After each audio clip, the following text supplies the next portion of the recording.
Welcome to episode 167 of Personal Development Mastery Podcast. This is a special London Marathon episode. That's right, I ran the London Marathon last Sunday, the 3rd of October 2021. And in this episode I will share with you my reflections, what I've learned, how I felt, how I feel now, and some interesting observations and thoughts. And the first thing that I would like to share is, first of all, my reasons why I decided to run the London Marathon.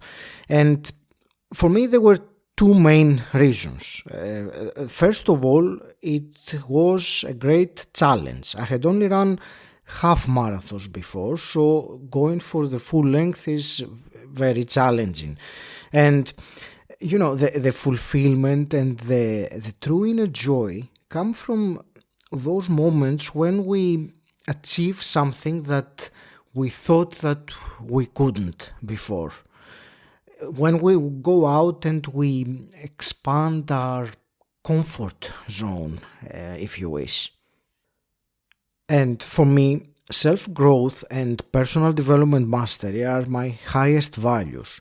So such a feat certainly fulfills my value for growth and continues the journey towards self-mastery. The other main reason why I decided to run the marathon was because I believe it's very inspiring, the marathon as an event. It's very inspiring to others, and I have said this a few times that initially when I started my personal development journey, I thought that personal development was for me, like the word said, personal. And there was at some point that I realized that it's not about me, because as I grow and develop, the more I can help and impact and contribute with my own ripple effect, and the ripple effect of the people that will be influenced or inspired by that. So this was the second reason why I did the marathon, that sense that I would love to inspire others to realize that there is a hero inside of us, each of us, that awaits to be awakened. And once you take the decision and take the action, the hero awakes. So, before I come to the actual race itself, I will give a little background. I have been running for 4 years now, and the longest distance I've ever done was a half marathon.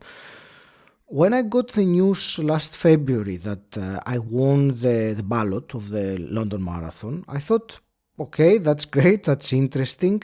There was a part of me that was not sure if the event would even take place because of the restrictions at that time and the lockdowns and so on. Around June time, I realized that this was the time to start training either way, regardless of what would happen. And I followed a 16-week training schedule. I actually committed. And there is that phrase that says commitment is an act and not a word. So I committed and I took action and I had the discipline to run 3 times a week for 16 weeks following the schedule. And I was disciplined to do that despite whether I was not feeling like going for a run or whether it was raining or not, or that voice in my head telling me, you can run tomorrow instead, you have better things to do with your time, these kinds of things.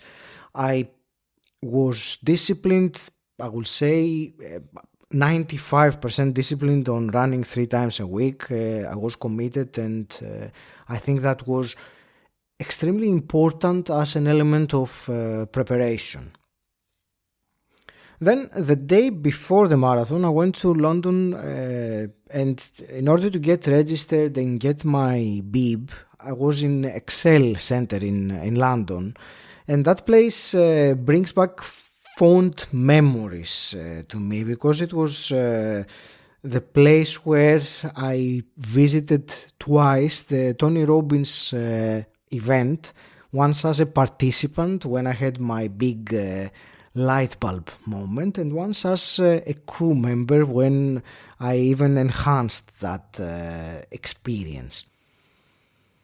So it was a great, familiar place to start my marathon journey, being there and reminiscing those energies of that amazing environment. So one of the overall themes of what happened with the race and with this reflection I'm sharing today was the intense emotional roller coaster that happened over the last few days, but especially on the day of the race. The morning of the race, I woke up around 4 a.m. and I stayed in bed until 5. I couldn't sleep.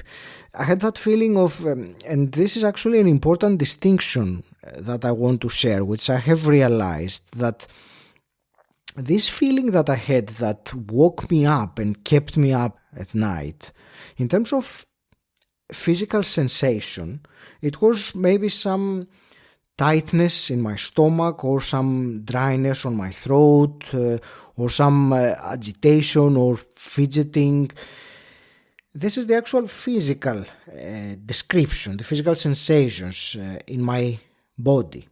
However, the way I describe these sensations makes very much of a difference, and that's something that I have realized and learned, that I can either call it nervousness or I can call it excitement. So that morning I woke up very excited. We took the train to Greenwich, and arriving at the starting point, there was that incredible feeling of so many people all together, very vivid, very colorful, very alive, very connected, with big smiles on their face. Nervousness as well mixed with excitement. And I will add, without having fear of a virus. And then on the starting point there was lots of energy and too much commotion and people coming and going, and I was trying to concentrate. And then when my start wave was going, it took me a few minutes of running to actually process what was happening. I was also warming up, but also the sensation. And it was after maybe 1 or 2 kilometers that we started seeing the people, the supporters around. And the more I was running, there were more crowds, there was music. It felt like a huge party. It was colorful. There were this amazing enthusiasm in the air and energy. And for me it was great to see the supporters, the people watching the event, both to encourage the runners and also to be inspired by the runners. And a marathon is an event that only a minority of people participate and do something like that. So in its own accord, it is inspiring. So the encouragement from the people cheering was, I believe, one of the biggest factors in keeping me going. The training I had done allowed me to know that I could comfortably go until about 30k. But then there would be another 12k to finish, which was for me uncharted territory. There were quite a few times during the run when I was having tears of gratitude for being able to experience this. There is that phrase that they say, the runner's high, and I was experiencing the runner's high. During the majority of the race, I was running with a smile on my face and cheering back at the people who were cheering and enjoying and having fun. And there were other times, as I said, that I would have tears of joy and gratitude for being able to experience this. And this, I mentioned the roller coaster of emotions, and that was happening even from the beginning, or even before the beginning of the race. There were so many emotional moments. I remember at some point in front of me there was an elderly couple. They were in the 70 to 75-year-old category, and they were running together. Running in central London is beautiful on its own, and I remember in particular the sensation running on Tower Bridge, which was one of the most popular parts of the course and most crowded, and that was the 20k mark. And then I kept going, and I realized that the longest route that I have ever done was 30k, but I knew, I had this feeling, I could understand my body that I had it. It was possible for me to happen. And I actually went around 35k without stopping running. I kept on running. Then the last parts, there were some very interesting things that happened. From around the 35k and onwards, maybe for another 3 or 4k, I would feel so tired that I needed to stop running and walk for short periods of time, maybe 30 seconds, certainly under a minute, because otherwise it would be very difficult to pick the momentum again. And then the strangest things happened. All along the day, during the day, there was a beautiful weather with sunny spells, incredible weather for running. Around the 37k mark, all of a sudden a heavy rain came, which lasted about 10 minutes, but it was enough to make us all very wet. On me it had a very strange effect, because when it stopped, that left me with the last around 3k that were left for me to run, and then I had the most unique feeling that I have to say I was completely unprepared for.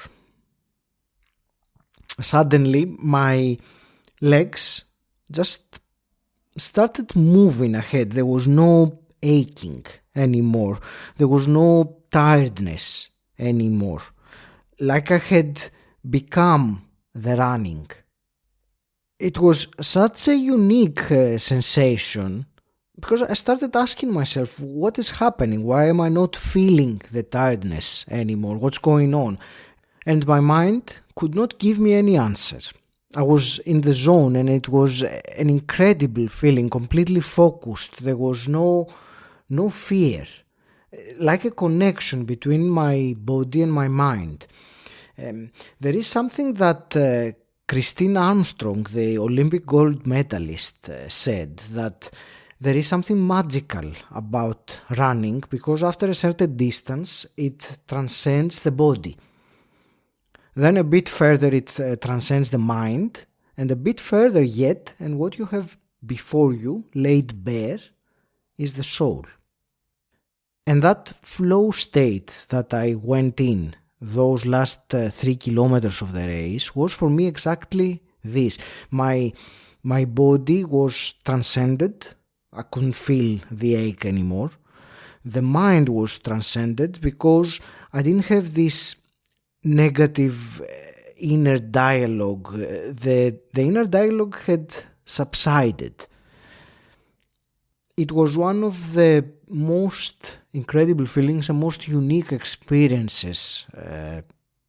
And during a reflection like this there is a great reflective question to ask, which is, why was the experience meaningful for me?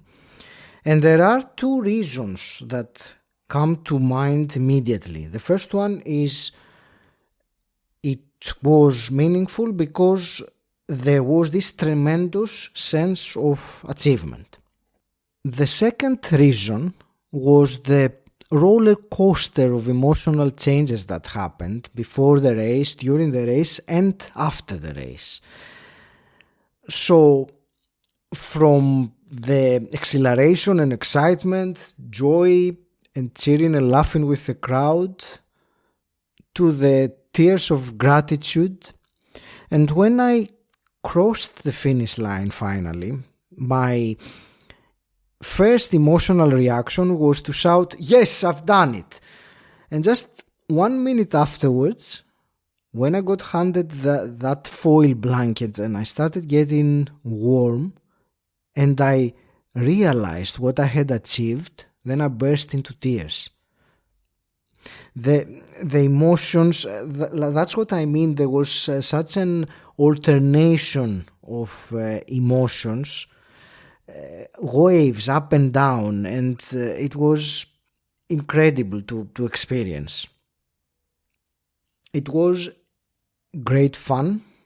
There was tremendous energy from the runners and from the people. There was a festive feeling, a colorful, a huge party of people, and I am really grateful to have seen that connectedness. That's how I felt. There was this running together, connectedness, hope and inspiration for humanity, for a humanity that is united and runs forward all together in the same direction, celebrating each other, cheering at each other.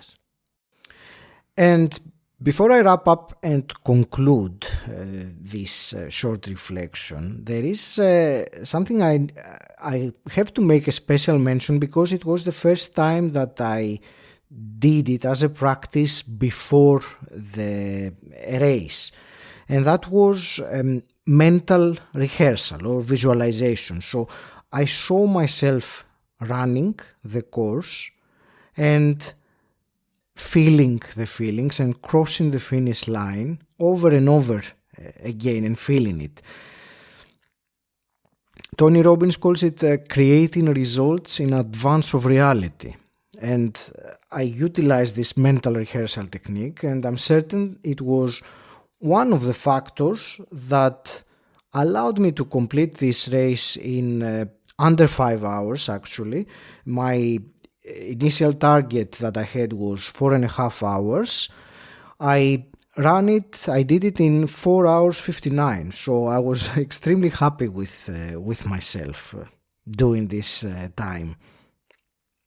So, as a conclusion, I will share the 3 things that made a very big impression on me from the London Marathon, and I will remember them as long as I live. The first one was this unbelievable emotional roller coaster, which I've mentioned already a few times. The second was this hope, inspiration, humanity running together, being connected, celebrating each other.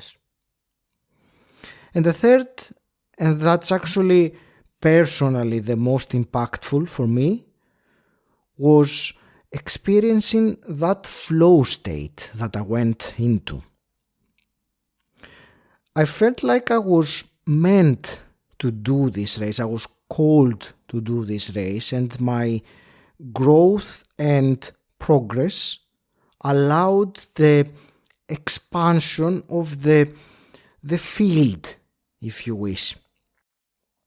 I was blessed to be able to do that, and I felt that the whole experience happened through me, allowing me to experience it. So I'm very grateful, and it's going to remain vividly in my memory forever. I want to thank you very much for listening. If you enjoyed this episode, please share it with someone you think might find it useful. And if you have 2 minutes for me, please go to Apple Podcasts and leave me a 5-star review. I would very much appreciate it.